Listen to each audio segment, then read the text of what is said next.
My name's Alex, and to say my family has been complicated is an understatement. We've always had this unspoken tension that nobody really talks about, but everyone feels. If you've ever been part of a family where things seem normal on the surface, but you just know something's off, you'll understand. We're not poor, but we're not rich either. My parents did all right for themselves, and I guess I followed in their footsteps. Got a decent job, living paycheck to paycheck, but managing to save a little here and there. But my cousin Danny, he's a different story. We grew up together, but we've never really gotten along. He's always had this sense of entitlement, like the world owes him something. As kids, it wasn't as obvious. But as we got older, it started to show more and more.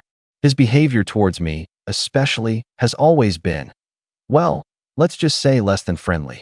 The way he looks at me sometimes, it's like he can't stand that I'm doing okay. I remember a few years ago, he was venting to me about how he was struggling while driving around in a brand new car his parents bought him. When I brought up that I was doing just fine despite not having anything handed to me, he got defensive. Fast forward to today, and I'm sitting at a family dinner, trying to hold it together. This gathering, like most others, is an excuse for my relatives to pretend everything's fine. We meet at my aunt's house, a little suburban home with a white picket fence, but everything's tense inside. My aunt, uncle, and cousins are there, as usual. The air is thick with forced conversation and awkward smiles. My cousin Danny, of course, is in the middle of it all, talking loud enough that everyone can hear him, but never actually saying anything worth listening to. He's always the loudest person in the room, whether he's bragging about some new gadget he bought or telling the same joke for the 100th time. I just sit there, nodding, trying to get through the night.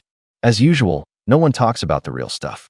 No one brings up the fact that Danny thinks he's entitled to everything just because we're family. And yet, there I am, the black sheep, trying to avoid confrontation while everyone else pretends everything is fine. Then the conversation shifts. My aunt asks me how work is going. I don't mind it. Work's fine. I tell her it's steady, and she nods like it's the most interesting thing anyone could have said. I know she's trying to make small talk, but it's clear that no one really cares about the details. That's when Danny starts. He looks over at me with that smug grin of his, and I know immediately that something's coming. So, Alex, he says, tapping his fork against his plate, how's the job? Making good money now? You always seemed like the type who'd do well for yourself. He says it like he's genuinely curious, but I know better. He's sizing me up, trying to figure out how much money I'm making. I don't answer right away. I know he's fishing. Oh, you know, I reply casually, just the usual. Working, saving up a bit here and there. Nothing too crazy. I keep it vague, watching him closely. I can tell he's not satisfied with that. He leans in, his voice dropping just enough for only the people closest to him to hear. Yeah, well, you've got that nice little chunk of change now, huh? Must be nice, he says, smirking. I don't know if he thinks I won't notice, but I catch the edge in his voice. The unspoken challenge. I've been thinking about getting a new car, he continues, his eyes glinting. But, you know, with the way things are, I'm kind of short on cash. You know how it is, right? He lets that hang in the air, waiting for me to bite. I don't take the bait. Instead, I just take a slow sip of my drink, pretending not to notice his not-so-subtle jabs. It's like he thinks I'm too dumb to see what he's doing. He's fishing for a compliment, trying to make me feel guilty that I'm doing better than him. Oh yeah, I ask, keeping my voice light. Well, you'll figure it out, I'm sure. That's when he presses. I mean, come on, we're family, right? Danny leans in even more, dropping his voice to a near whisper, though it's loud enough for everyone at the table to hear. You know, family helps each other out. I was thinking, maybe you could spot me a bit of cash. Just enough to get that car. I know it's not a huge ask. After all, you've got it pretty good now. He pauses, looking at me like I'm supposed to be grateful for his request. My mind starts racing. This isn't the first time he's asked for money, and it probably won't be the last. But this time, it feels different. He's not just asking for help. He's trying to manipulate me into feeling like I owe him. I feel my pulse pick up a bit, but I stay calm. I don't know, man. I say, my voice steady. I'm not really in the position to be handing out cash right now. I can see the flicker of annoyance in his eyes, but he hides it quickly, flashing a forced grin. Come on, Alex. It's just family helping out family, right? His voice is smooth now, trying to sound casual, but I can see through it. Everyone at the table is watching, but no one's saying anything. I can feel the pressure building. I'm about to snap, but then I remember something. Something that's been eating at me for months. Something that's going to make his whole act crumble. Slowly, I reach into my pocket and pull out my phone. I tap a few times, scrolling through a conversation. The tension at the table is almost unbearable as Danny watches me, unsure of what I'm doing. I look up at him, a small smile forming on my face. "You want to talk about family helping each other out, huh?" I say, my voice calm but sharp. I swipe the screen and show him the message. "Then explain this." The room goes dead silent. I can feel the eyes of everyone at the table burning into me, but I don't look away from Danny's face. I keep my finger on the screen of my phone, holding it just high enough for him to see. His smirk falters, and I watch his eyes shift from my face to the phone, his expression slowly changing from smug confidence to disbelief. For a brief moment, his lips twitch like he's trying to come up with something to say, but the words don't come. And that's when I drop the bomb. I pull up the screenshot. It's a text message from a few months ago, one I had almost forgotten about until recently. A message from one of my friends, someone who was clearly fed up with Danny's behavior. The message reads, "Danny's been talking trash about you again. Told everyone you're just a broke loser who's lucky to have a job." Beneath that, there's another message, a bit more cutting. He says you're not even worth asking for help. But hey, I guess he'll only talk to you when he needs something. I watch as Danny's face goes from pale to completely drained of color. I don't even need to say anything. The text says it all. My cousin stammers, trying to keep his cool, but it's clear that he's not sure what to do. He clears his throat, his voice shaky.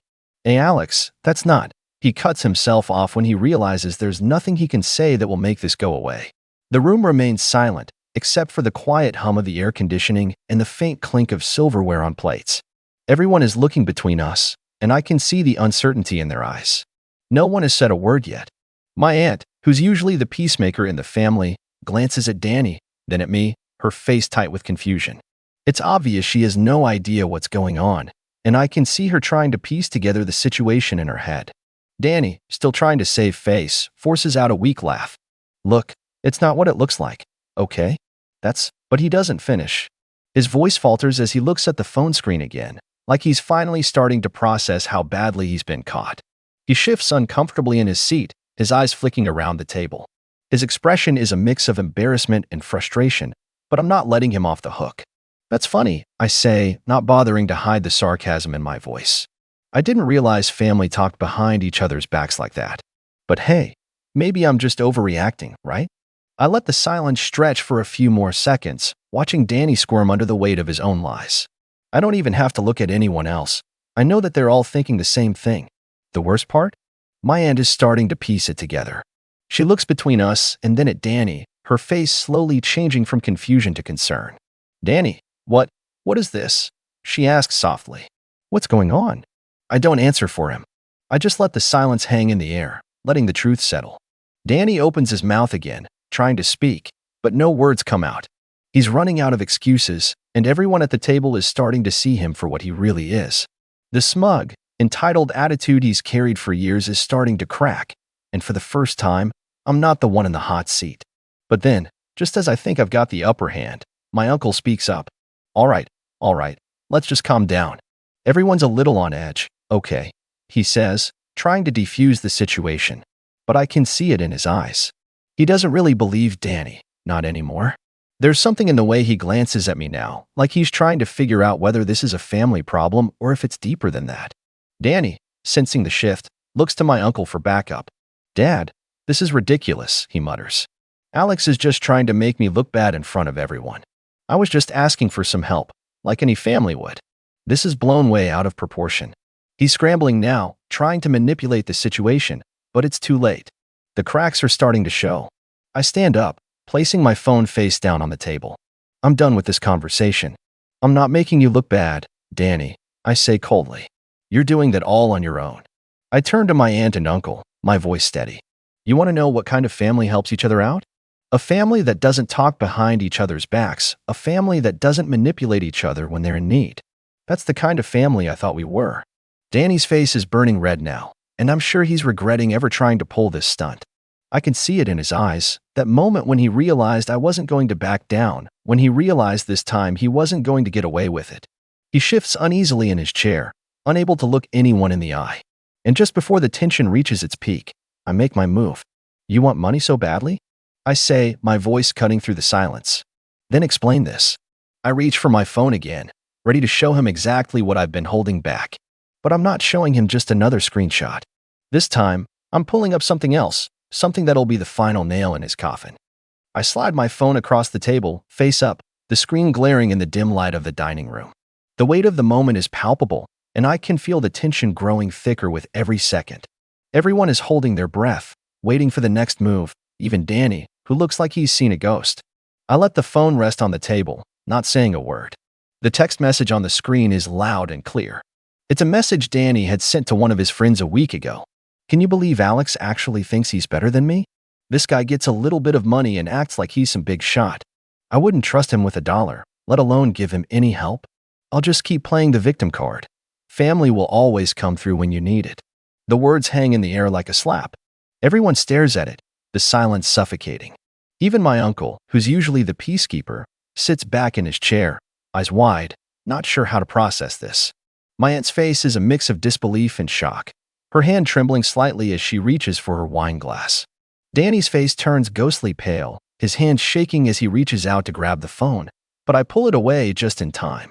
You want to keep pretending you're the victim, Danny? I ask, my voice steady, but there's a coldness to it now that cuts through the room. You want to keep playing the family card? Or should we talk about how you've been trash-talking me behind my back, calling me a loser to your friends while trying to suck up to everyone else when you need something? The blood drains from his face. His lips part, but no words come out. His entire posture is deflated, his usual arrogance gone, replaced by something I haven't seen in years, vulnerability. And I can tell by the way his eyes dart around the table that he knows he's lost this round. The room is dead silent now, save for the soft clinking of my aunt's glass as she sets it back down with a shaky hand. My uncle looks at Danny, then back at me, then back at Danny. There's no sign of the usual calm authority he has, just a weary look, like he's finally realized that his son has been the one causing the mess all along. Danny clears his throat, trying to recover some semblance of pride. This is all a misunderstanding, he says, his voice quieter than before. But even I can hear the desperation in it now, the cracks in his defense. No, Danny, I reply firmly, locking eyes with him. This isn't a misunderstanding. This is you trying to manipulate everyone around you. You've been playing the poor me act for so long, making everyone think you've got it hard, that you deserve help, but you've been using everyone, including me. Danny's mouth opens and closes, but the words don't come. His mind is spinning, searching for some way out of this mess, but there's nothing. His shoulders sag as the weight of his own actions finally hits him. The arrogance, the manipulation, the lying, it all catches up to him in this one moment. But I'm not done yet. I turn to my aunt and uncle, my tone softening just enough to show them that this is more than just about Danny's petty actions. I didn't want to have to do this in front of everyone, I say, my voice calm but firm, but you deserve to know what's been going on behind the scenes. Danny's been trying to manipulate everyone in this family for his own gain, and now he thinks he can pressure me into giving him money just because he's family. Danny's eyes widen, and I can see him panic. I didn't mean it like that. I wasn't trying to manipulate anyone. I stop. Danny, I interrupt, my voice louder now, no longer allowing him to weasel his way out. This is exactly what you do. You gaslight everyone around you into believing you're the one who's been wronged, and when that doesn't work, you use the family card to make us feel guilty. I let that sink in for a moment, letting the full weight of my words land. The silence stretches on, thick and heavy, until finally, my uncle speaks up, his voice tight with disappointment. This isn't the first time you've acted like this, is it? He asks, his eyes narrowing at Danny. Danny's jaw clenches, and he opens his mouth to protest, but my uncle holds up a hand, silencing him. You've been doing this for a while now, haven't you? Using people, playing the victim, and taking advantage of their generosity whenever it suits you. Danny doesn't respond. He can't. My uncle's words hang in the air, the final nail in the coffin of Danny's carefully constructed facade. I stand there for a moment, letting the gravity of the situation settle. It's finally over. Danny's no longer the golden child who can do no wrong. I can see the cracks in his armor, and they're only getting bigger. But before he can respond, my aunt looks at me, her eyes softening. Alex, I didn't know any of this. I'm so sorry. We should have noticed sooner. Her voice trembles, and it's clear she's struggling to reconcile the son she's known with the person standing in front of us now. Danny shoots her a desperate look, but she doesn't meet his gaze. She's seen enough. I can feel the eyes of everyone on me now, and for a moment, I wonder if I've gone too far. But then I realize, no, this needed to happen. It was long overdue. Danny's not going to get away with this, not anymore. And if that means making him face the consequences of his actions in front of everyone, then so be it. The silence lingers, but now, it's not uncomfortable. It's expectant. The tension in the room is palpable, and I know this moment is one Danny will never forget. But there's one more thing I need to say, one last thing that'll make sure he understands the full weight of his actions. Just remember, Danny, I say, my voice low, family doesn't help each other by taking advantage of one another. It's about respect, honesty, and not pretending to be someone you're not when you need something. I wait for him to respond, but there's nothing left to say. The ball is in his court now, and I've made sure everyone here knows exactly who he is. But then my aunt speaks up again, her voice softer now, more apologetic. We're going to need to talk about this later, Danny. All of us. The words are final, and I know that whatever happens next, nothing will be the same. But for now, I let the weight of the silence linger. Danny finally pushes his chair back, standing up abruptly. His face is flushed, eyes wide with a mix of frustration and humiliation. He glares at me one last time, but the fire he once had is gone. It's replaced by something more painful, realization. He knows he's lost, and there's nothing he can do to fix it now. Without saying another word, he storms out of the room, slamming the door behind him. The house seems to exhale a collective breath, as if the tension in the air has been lifted. My aunt and uncle sit there, stunned into silence, processing everything that just unfolded. Alex, my uncle begins, his voice still thick with disbelief. I had no idea. I should have been paying more attention. You didn't deserve any of this. I nod, my chest tightening just a little. I don't expect anyone to know everything, Uncle Mark. But it wasn't just about the money. It was the way he's been treating me, manipulating everyone around him, thinking he could get away with it just because we're family. It had to stop. My aunt sighs, her hands trembling as she wipes her eyes. I'm so sorry, Alex. I didn't see it before. I'll make sure we talk about this, really talk about it, when Danny calms down. This family can't keep going on like this. I nod again, my gaze lingering on the door where Danny had exited. In that moment, I realize this won't be the last time this conversation comes up. But for the first time in a long while, I feel a sense of relief. It was a brutal confrontation, but it was necessary. The dinner was over after that. No one really had much to say, and I could tell my aunt and uncle needed some time to process what had just happened. I left shortly after, saying my goodbyes and heading home with a mix of emotions swirling inside me. I was angry at Danny for everything he'd done, but I also felt a strange sense of closure. In the days that followed, I didn't hear from Danny. I knew it was probably best that way. He needed time to process the fallout from his own actions. But what really hit me was how the rest of the family started to treat me.